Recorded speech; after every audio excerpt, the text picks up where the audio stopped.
Hello, everybody, wherever you are.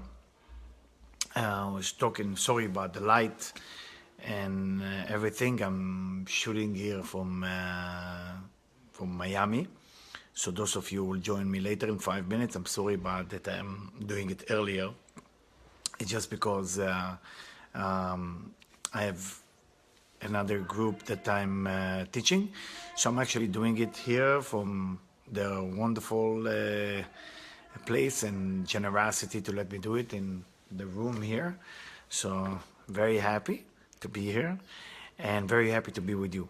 So I would like to talk about what this week is all about. And as we know, that this week is representing the whole concept of Joseph, what happened with Joseph. And we know that whatever with Joseph, he was not treated in the right way with the brother. The brother couldn't treat him in a nice way. All what happened to him, Joseph had a dream, and within that dream that Joseph had, he told them that as a prophet what's going to happen, but they didn't like what he had to say because they felt he would be better than them.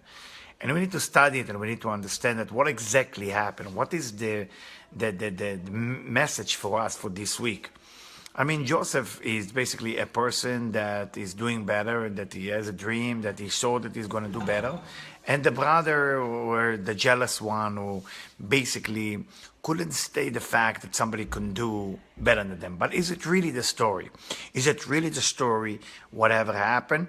Or it's a message for us what's supposed to happen with us this week? I mean, we believe that when we talk into the Torah said that everything is a message. Everything that we read in the Torah is a message. So the Zohar said, as brought to me to one of my dear students, that the sin'ah, the hatred, were invented this week. Hatred was not exist before. Now, what does that mean? It means that many times we hate people that doing not as good as we want them to do, or we wish them that they will not do that good, because we believe sometimes that if they will not do that great, we will look better. But it's a lie. It's an illusion, because first there is enough for everybody. There's enough for everybody. And when you think that because somebody will be the king or somebody will be the queen or people will do well and better than you, you will do less, that's not true, because there is a journey and everything is interconnected. So if you're not happy for somebody's success, if you're not happy for somebody's making it, you're actually disturbing yourself as well. Everybody needs to make it. Everybody needs to be the leader. Everybody needs to be a star. Everybody needs to be a rock star. Everybody has a chance to make it. So if we're stopping somebody from making it, we are actually blocking ourselves from making it as well. As we can see in the story. 22 years later, Joseph is the king, which means the dream took a place. What delaying it is because the brother couldn't believe that that dream can be true.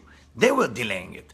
So they were delaying the Joseph being a king and taking care of them because of the jealousy, because of the hatred. Now ask yourself this week, are you hating someone? Are you jealous from someone? Are you upset with some result in your life right now? Now, if that's so, could be that we are preventing ourselves from achieving what we're supposed to achieve. Forget about what we're disturbing others from achieving. Let's talk about what we are not achieving because we're disturbing others not to get it. So that's a story of the parasha, the story of Yosef. And as we can see, the hatred is between brothers. Last week we read about the two brothers that hate each other, was Jacob and Esau.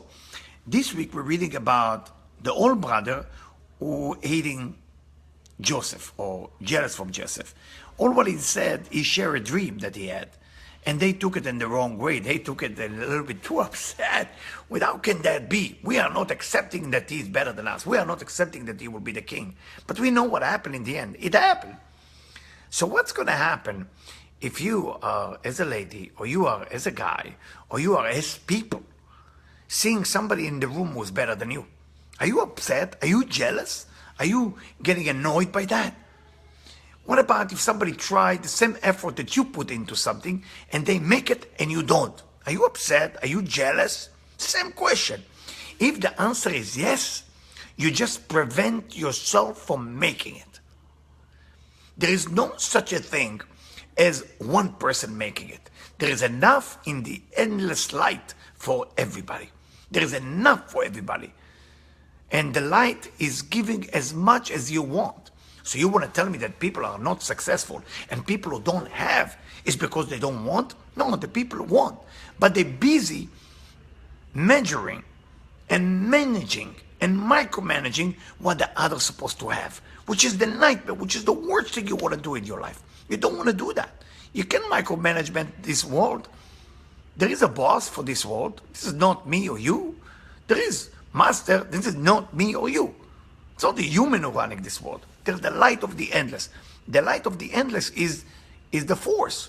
We are like a brush in the hand of the artist called the light. God, whatever you want to call it, divine. And the picture that's been drawn by the divine is disturbing if the brush start to have a personality.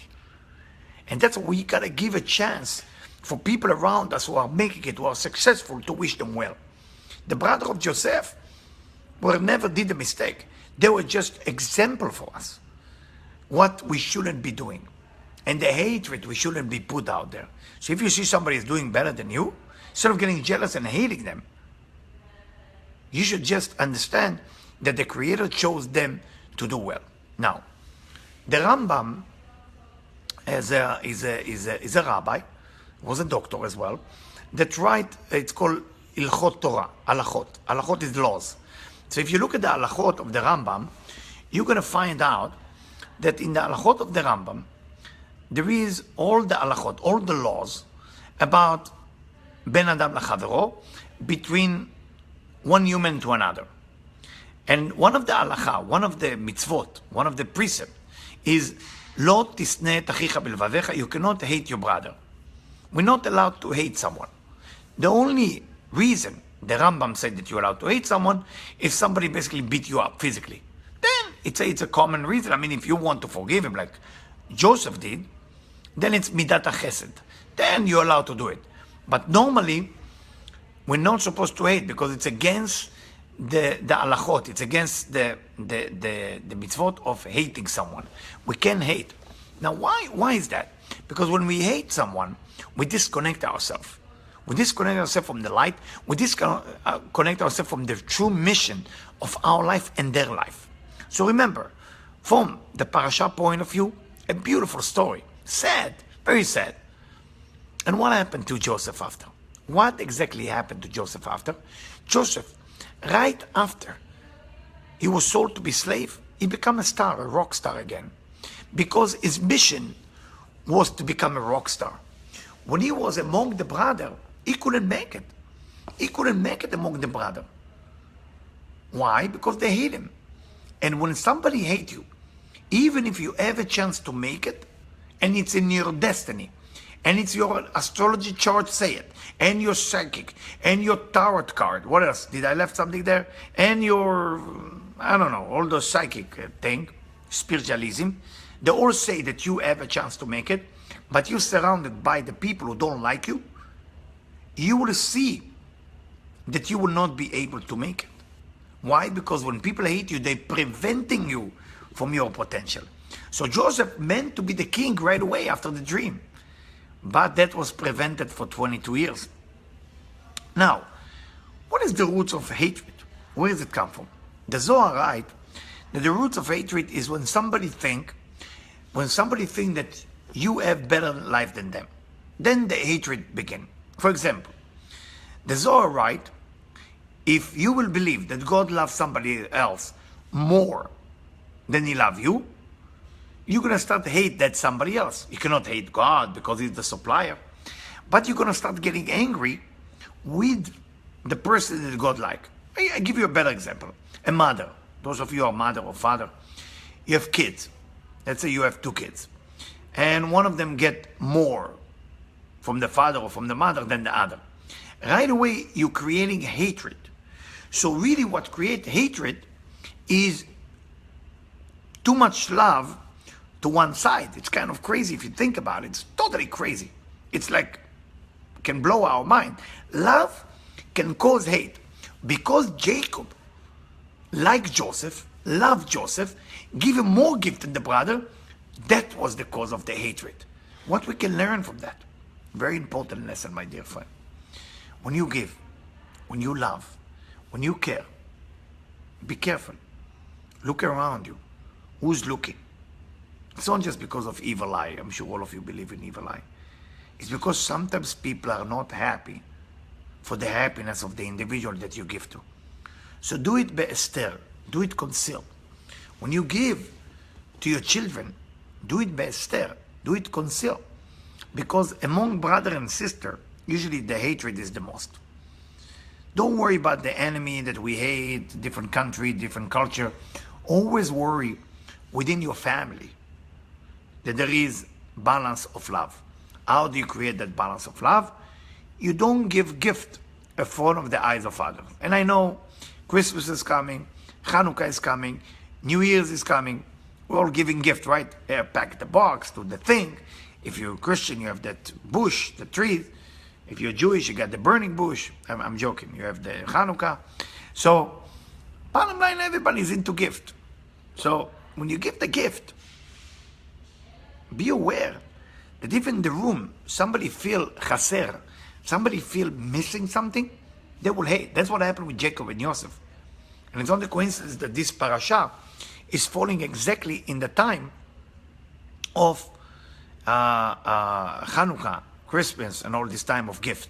Just watch out, because it's not love when you give love to one person when other people looking at you. It's not love. This is not actually love. Love is something that you do it nice, conceal. You want to give gift to your children, give to each one of them separately. Later on, if they want to show it or you don't want to show it, it's okay. It's okay. That's their business. The story of Joseph continue, and Joseph become successful whatever he touch, because his DNA is to become successful.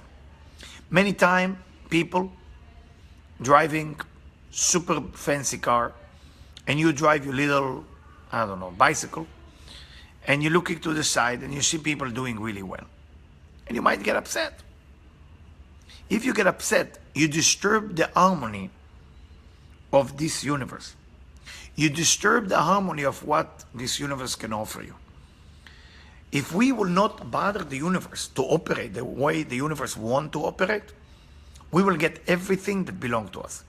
If we start to disturb the universe because we get jealous or because there is hatred, we are not giving a chance for this universe to operate as good as it needs to operate for everybody else. So think before you hate someone. We know that Joseph was sold eventually to be in prison. And when he was in prison, even there, he became the king, the master. But he was in prison. There's many people who are in prison, but they are the master. They are the master of everybody else, but they're still in prison. In the prison of their own addiction, in the prison of their own ego, in the prison of their own whatever sustenance. The idea is, you gotta check yourself out. What kind of prison are you in? And are you willing to go out? And if you go out, what do you have to offer? You gotta ask you a question this week. More than that. More than that. To be a king in a prison, it's also an achievement. But it's not your goal. Your goal is to be free. Your goal is to achieve your goal as a human being. To be free and manifest the light of God that God gave you. That's what your goal. That's what your... And if you hear the phone in the back and everything else, I'm doing the video from somebody's house here in, I think the area called Miami or called Gables. I'm not familiar. I use the navigation. Anyway, but I'm here about to give a lecture in about a few minutes. So I'm going to keep it short. So a few more points before I let you go. The other halacha that the Rambam said about love the neighbor as thyself, specifically this week, is the love for the person who runs the house. If it is the mother who runs the house, it is the maid who runs the house, It says that the sustenance of the house depends on how much the husband, if you marry, give love to the wife in the house, because it's also love the neighbor as thyself. So the money of every house has to do with respect of a man to a woman. Now, as a man, I will tell you and be honest with you, and I don't want to say it's Israeli, because not all Israeli are like me, no, not in a good way. Sometimes I find myself speak tough, and it's not something which is good to do. It's actually something that will eventually hurt. And one of the things that I would like to take on myself, and I hope you guys can take it to your consideration. One of the things that I want to change in my life is to at least appreciate and respect my wife more, because this week parasha, we need to find the one Joseph in our life. Everybody has Joseph in their life. Everybody has one person that they don't respect, or they forget, or they don't appreciate anymore. But we have to find that person this week and say thank you to them. Thank you for everything you did. Thank you for everything you do. And thank you for everything you will do. I know that, I mean, I cannot tell you, my kids can tell you if you want to call them and ask them. It's not easy to be with me. Why it's not easy to be with me? Because I can be a pain in the neck. I mean, I'm asking too many times the word why. I'm asking too many times the word like how come. And it's a pain in the neck, you know. I'm not letting go. I'm heavy on the question. I'm a digger. Why? When I hear myself, I say, enough already, Eliyahu. But I'm stuck. So my Yosef HaTzadik, I know for me, it's Debbie, my wife. You know that I need to learn to appreciate more, to speak better. Sometimes when I speak, I said, what happened to those lips and the tongue? Can they see a little bit sweet words? Why does it have to come out this way? And I'm saying it publicly now, so may you pray for me that I will change. And I will pray for you that if you want, of course, you will change. That we all can reveal that light of love, reveal that light of kindness, reveal that light of ahavat chinam, reveal that love of, that everybody has a chance. Everybody has the potential to make it. And we shouldn't hate somebody who make it. If you see somebody who's make it better than you, support them, help them, join them. Copy them if you want, but don't hate them. Don't get jealous for them, because then you disturb the harmony of the universe. And that's what this week is all about. I'm sorry to keep it short, because I'm about to give a lecture here. So 1 more minute is just, I want you just to hold your 2 thumbs together if you can. Now, if you're holding the phone, so 2 thumbs together. The thumb in Kabbalah represents the keter, the crown. So just hold the 2 thumbs. And think about one person this week that is your Yosef HaTzadik. Is the one person that you want to appreciate, and you know he bother you, he disturb you. And just, please, all week long, just give them love. I think the group just arrived, and I gotta go and teach it. And I love you, and I'm sorry if the light is not perfect, if the camera is moving. I try to do the best I can. And I hope you visit my site. My website is keep building itself, but I know it's a little slow. But we're building it. We're working on different things to help many, many, many people. And I love you so much. And thank you for letting me share my heart with you. I love you. Thank you. And have a good night. Bye-bye.